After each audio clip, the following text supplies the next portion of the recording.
Welcome to another episode of Weekly Spark. It is a cold and rainy, miserable day here this week of Thanksgiving. And I'm in the midst of doing kind of a studio clean and clear out and reorganization. And so I don't really have a lot of supplies out on the table, except for these that I, mentioned, this that I showed you, that I stamped with, that I had carved for last week's video. So I think I'm going to just do a little intro to kind of the carving process. This is a kind of rubbery, easy carved material. So it's, as you can see, very flexible, and it's like the consistency of softer than cheddar cheese, because obviously it's flexible, but it has kind of a firmness of a block of cheese, if that makes any sense. It's extremely easy to carve, so you don't have to have a lot of pressure. And so that's a good thing, because, I grew up both in school and as a teacher carving this gray battleship linoleum. Often it was mounted on particle board blocks. This stuff is a lot firmer and a lot harder to carve. This stuff also, once it's carved, prints a lot better with ink and a brayer instead of, being able to print with a stamp pad. And I think that the Easy Carve, since it has a little give when you press on it, you can get away with using a stamp pad and printing like a rubber stamp. So it's kind of a nice hybrid right there in the middle. This is the Speedball linoleum cutter handle, and it comes with the tools on the inside.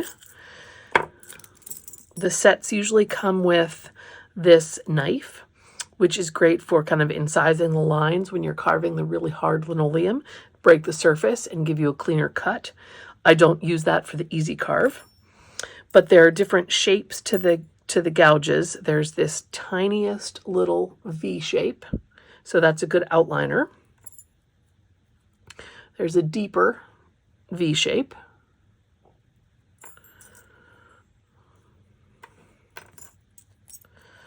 There is a deep U shape and a more shallow, like scoopy carve shape. Okay. And it's nice that they all fit in the handle. So I have the outliner in here first. One thing to note is that you want to apply, a gentle pressure. You don't want to go too deep and too hard, because you'll actually tear up a chunk of the Easy Carve. So let me show you that again. That's great. That's how you want to go.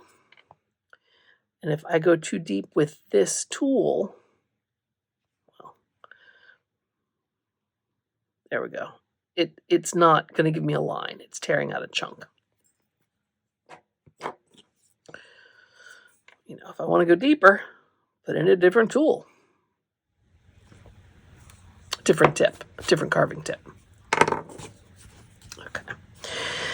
Now, when you're working with this, whether you're holding it like this, so that you've got the push of your hand behind it, which is great for the harder linoleum. I tend to hold it like a pencil. I'm not sure if that's right, but that's what's comfortable to me. Regardless, you're going to be pushing the tool away from you, because this is a blade. And although I can touch it with my finger, if I were pushing it with any force, it would go right into my finger. So that means you're going to be moving your printing block a lot.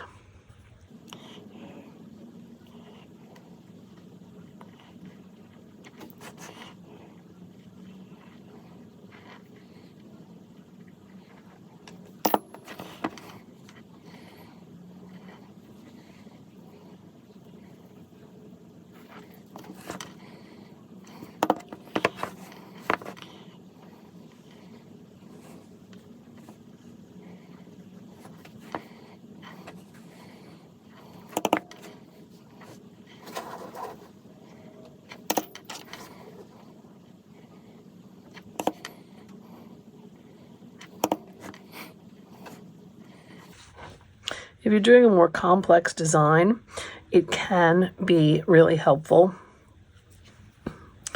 to either do your entire thing that you're keeping in black ink or area that you're removing in black ink, just so that you have more of a sense of when you're removing all the things that you need to remove. Because this is going to be a solid stamp of the vase, I'm just taking out the background. So for this, it's very, very easy. This was an outline, so again, that wasn't too complicated. This was more complicated. And so I blackened everything that I was keeping, everything that was the labyrinth, and then carved away everything that was linoleum color. So it gave me a very, very clear direction on what to do, where to carve. So if you missed last week's video, you'll notice that I am carving on the back of this because of its thickness. I can do that if I don't go too thick. If I don't go too deep, right? If I work with the thickness of the block. And I like some of the background marks to show. I like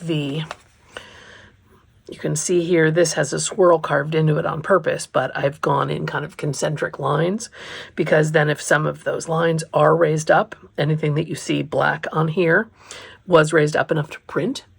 And so it does show that quality of it having been carved. That's personal preference. I could just as easily trim this background away. I mean, if I hadn't carved on the back of this block, and then just have my whole printing block be the shape of the vase. So you don't have to have the background at all.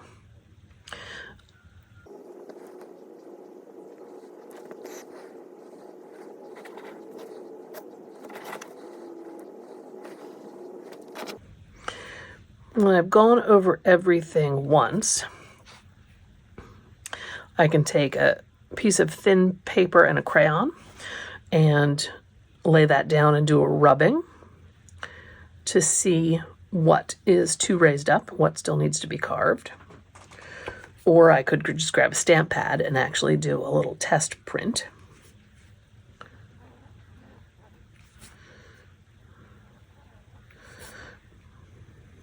And that way I can see if there's too much of this kind of chatter in the background, or if things look clear enough.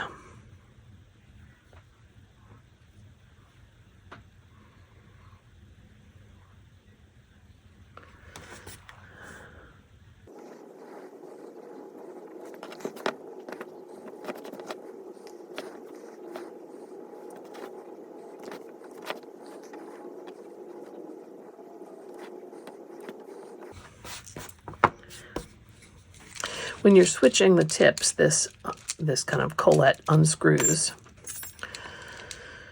And you'd see there's a ball in the center and there's space to slip that right in. And I know that's probably hard to see on the video, but if you're holding one in your hand, you see the parts wiggling around.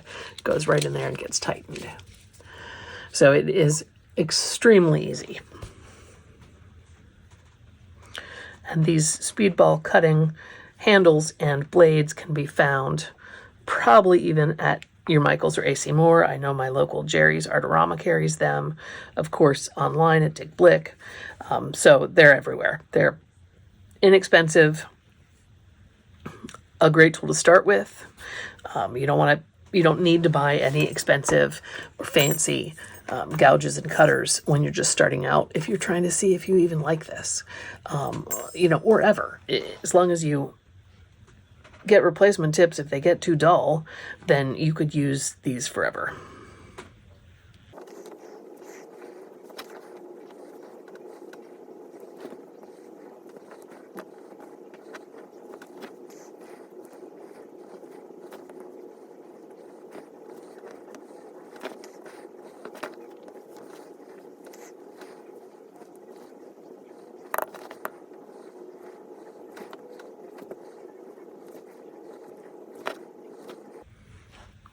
One thing that I like to do, and that I will do with this scrap here, is just cut small pieces that have really simple designs in them, because they're great for art journaling. I mean, that was a triple spiral, so that was a little more planned, a little more finesse in the carving because it's so tiny.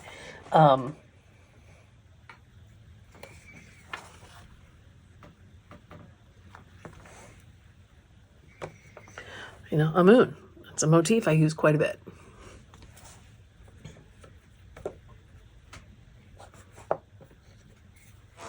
So yeah, I want to do some more that have designs in them, since I do have a lot that have kind of icons, symbols that I use frequently. Let's grab a crayon and give this a test. It's just a piece of thin mulberry paper that I grabbed because it was nice and light.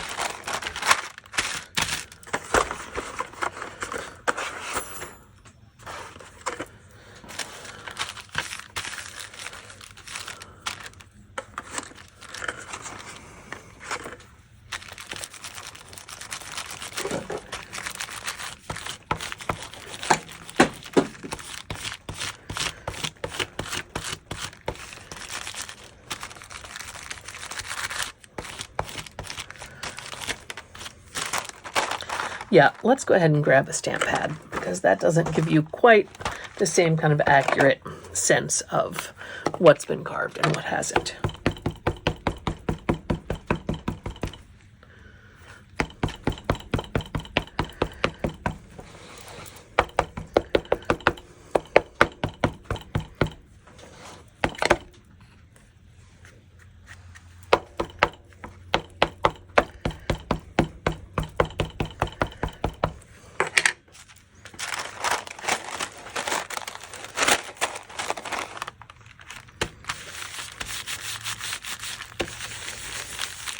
Yep, shakes the camera. I know.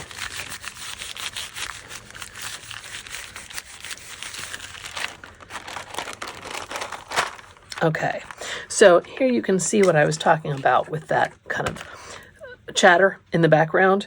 These little lines that show up. I think this was the print moved, right? Because they look like they're duplicates on some of those, and they don't look like duplicates on here. I think for right now, I'm gonna, maybe I'll take those out. Take some of them out.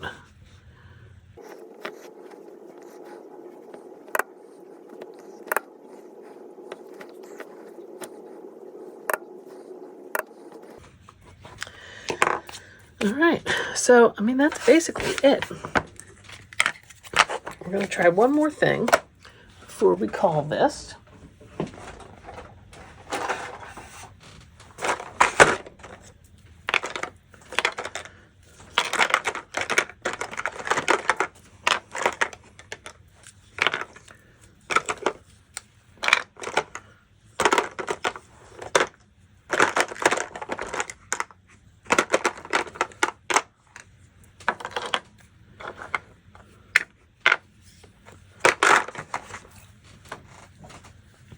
And I don't know if this is going to work.